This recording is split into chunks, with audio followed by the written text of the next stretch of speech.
My 11-year-old daughter and her friends are a bunch of murder hobos. My daughter is 11 years old and started watching Stranger Things on Netflix a while back because some of the kids in her class were talking about it. After seeing some episodes, she came to me asking what Dungeons & Dragons really was.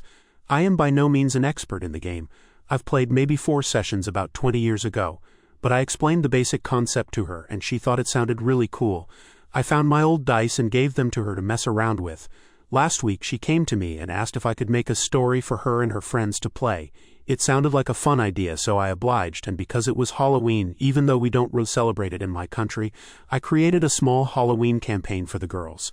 In the interest of time, because they had to be done in an afternoon, and I didn't have the time to browse through the entire rule set, I created simplified character sheets for them, with a bunch of simple predefined skills, and crafted an inventory for each of them with some helpful items to fulfill some of the challenges. I made a PowerPoint with several images to help them visualize what was going on and where they were. I prepared a handwritten scroll with their quest objective on it, burned the edges a bit to give it a cool look. All fun stuff. The quest itself was pretty simple. The town where the girls lived was being cursed for Halloween, and if they didn't lift the curse before midnight, all the townspeople would turn into monsters. In order to prevent this, they needed to gather 3 ingredients from around the town and then go to the center of the haunted forest where a witch would craft a spell that would lift the curse. I had a lot of things prepared, but the one thing I didn't really prepare for was for my daughter and her 3 friends quickly turning into murder hobos. The first ingredient they needed was a bag of candy. So walking around town, they found a kid who just went trick-or-treating. First, they asked him nicely to give over his candy, but well, of course, the kid said no. So I imagined them using some of the gold they had, or maybe be a bit more intimidating, into scaring the kid to give away his candy. So the girl who chose the wizard noticed that I had written under the spells category on her character sheet, Fireball. So quietly she asked if she could burn the kid. All the other kids immediately were like, wait, can she? I told them that they could do whatever they imagined. So they chose to burn the kid and take his candy. My daughter, feeling a little bit of remorse, explained that she took a tiny urn to carry his ashes with her. And well, that set the tone for the rest of the campaign, as I could have never imagined those girls being so evil. The second ingredient was a bottle of wine, so they went to the local tavern and first tried to steal a bottle. When the stealth check failed, they decided to jump the barkeep and kill him to take the bottle of wine. The third ingredient was a dragon's tooth, which they could find in the house of an Orcush warrior on the outskirts of town. My 11-year-old daughter and her friends are a bunch of murder hobos. My daughter is 11 years old and started watching Stranger Things on Netflix a while back because some of the kids in her class were talking about it. After seeing some episodes, she came to me asking what Dungeons & Dragons really was. I am by no means an expert in the game. I've played maybe 4 sessions about 20 years ago. But I explained the basic concept to her and she thought it sounded really cool. I found my old dice and gave them to her to mess around with. Last week she came to me and asked if I could make a story for her and her friends to play. It sounded like a fun idea, so I obliged, and because it was Halloween, even though we don't really celebrate it in my country, I created a small Halloween campaign for the girls. In the interest of time, because they had to be done in an afternoon, and I didn't have the time to browse through the entire rule set, I created simplified character sheets for them, with a bunch of simple predefined skills, and crafted an inventory for each of them with some helpful items to fulfill some of the challenges. I made a PowerPoint with several images to help them visualize what was going on and where they were. I prepared a handwritten scroll with their quest objective on it, burned the edges a bit to give it a cool look. All fun stuff. The quest itself was pretty simple. The town where the girls lived was being cursed for Halloween, and if they didn't lift the curse before midnight, all the townspeople would turn into monsters. The encounters in the forest didn't exactly go as planned either. They first encountered a group of skeletons dancing around a bonfire. The skeletons asked them to join them in their celebration for Halloween and complete a ritual dance with them, and they would be rewarded. I had already readied up some music for this dance my daughter often does, and once I played the music, they immediately got up off the table to perform the dance for the duration of the song. Upon completing the dance, the skeletons showed them the path deeper into the forest. Before leaving, the girl who played the rogue asked the skeletons why the party wasn't getting the reward they were promised. The skeletons explained that showing the way deeper into the forest was the reward. The girls did not like that answer and decided to teach them a violent lesson.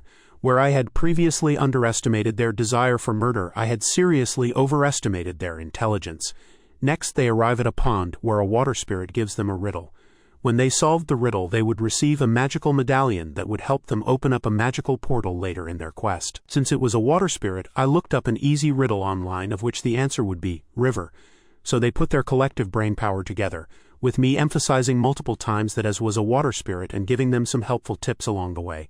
But it all seemed to be going way over their heads, and they were getting to the point again of looking for alternative solutions to this problem.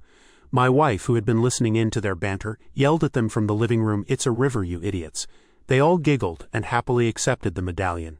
Next up was a giant crow who wanted some of the candy to feed to her chicks because they were hungry. Unwilling to share, we could now add a dead crow to their fatality list. Next, I made them do a perception check, which 2 of them failed, so our mage and cleric were trapped in a giant spider web. A giant spider attacked the girls, and because of their lust for blood I significantly beefed up the health pool I had provided for the encounter. An epic battle ensued where our brave fighter tried to fend off the spider as the rogue tried to free them by throwing her dagger at them. Of course I made every throw a skill check, and they all giggled as the rogue accidentally hit the cleric instead of the web. Eventually all of them joined the fight, with my daughter coming up with a great plan to mount the spider and start choking it with her rope. I happily obliged and let her do some checks in order to mount the spider and start chalking it. Proudly she passed every check and was explaining in great detail how she wrapped the rope around its head and started pulling with all her might, until I casually explained to her that spiders have book lungs and don't breathe the same way that mammals do, resulting in 0 damage, but it was a cool idea nonetheless. They took a serious beating during the fight, but were all super proud when it ended. It even got the honor of having its corpse burned, and its ashes being carried around in a separate urn. Finally, they arrived at a magical portal in the forest which would take them to the witch's hideout. The medallion started to light up and the image in the portal showed them a puzzle. I had found a rebus online, which was the first phrase in the chorus of a popular song in my country. The idea was that they solved the rebus and all started singing together, and the portal would open showing them the way. Once again it went way over their heads until my wife passed by, took a single glance at the rebus and gave them the answer.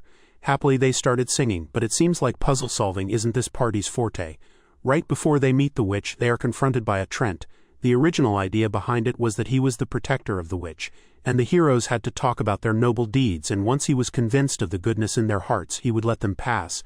Due to their actions I had to change it up, and the Trent said he was quite unhappy with all the chaos that the party had caused in the forest and seeks an explanation from them.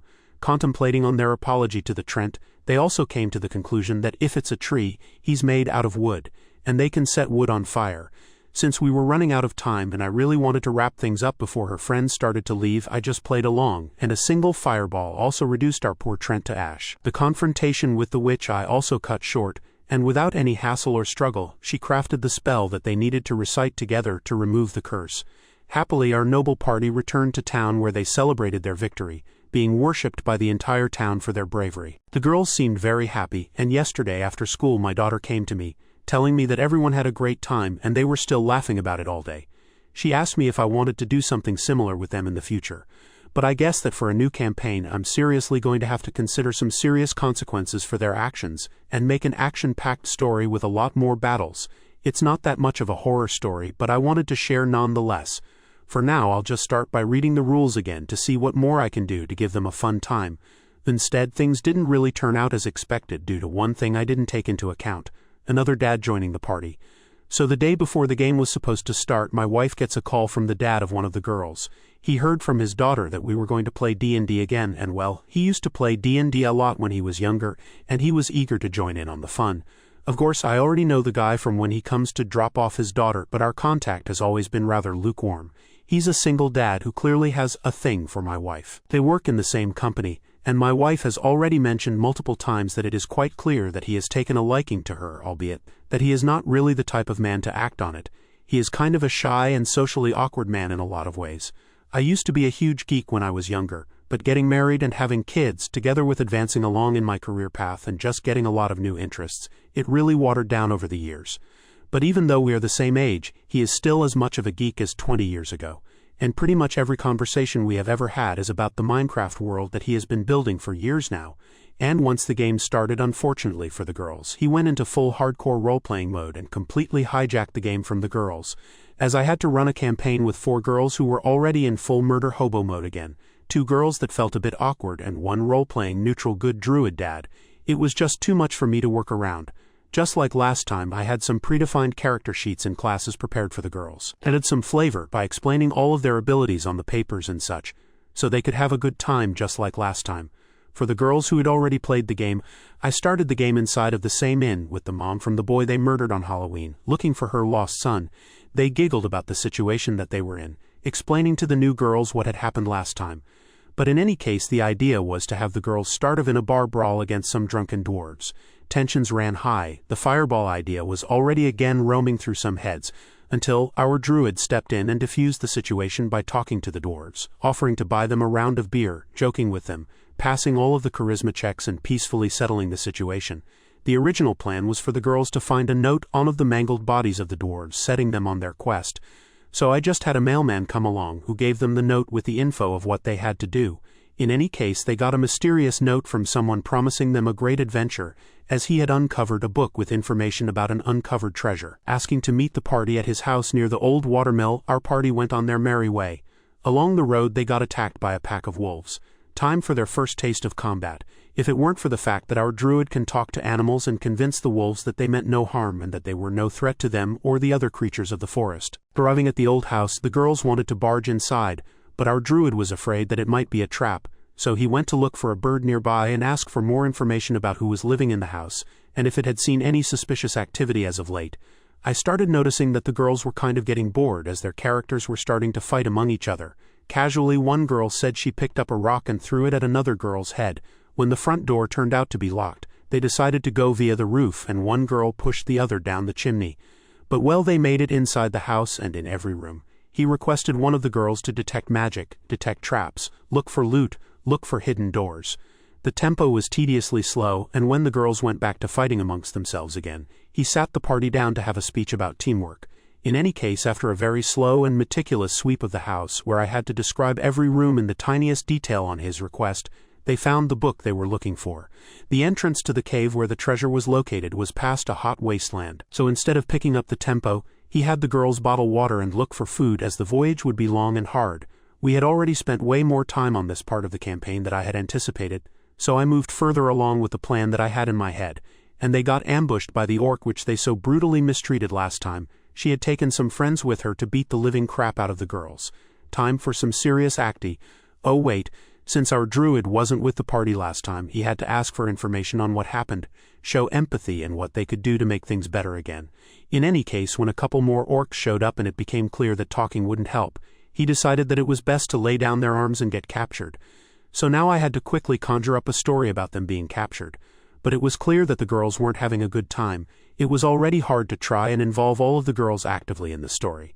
It wasn't easy with 4 and it's a lot harder with 6, but you could just notice them checking out one by one, because no matter what situation they were in, he would always take the lead and look for solutions with his druidic powers, tell the girls how they should use their abilities, or convince the girls to look for a safe alternative instead of looking for some action.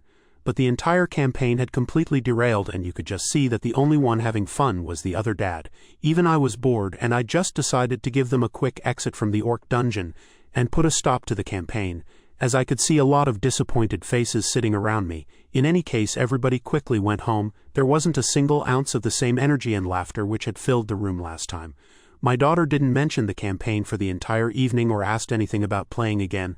I'll probably hear tonight what the word in the classroom was, but I think he might have murdered their interest in ever playing a role-playing game again. It was quite clear that the type of game he wanted to play was vastly different from what the girls were expecting, putting layers of complexity and role-playing in a story that was just supposed to be about some girls kicking ass and taking names.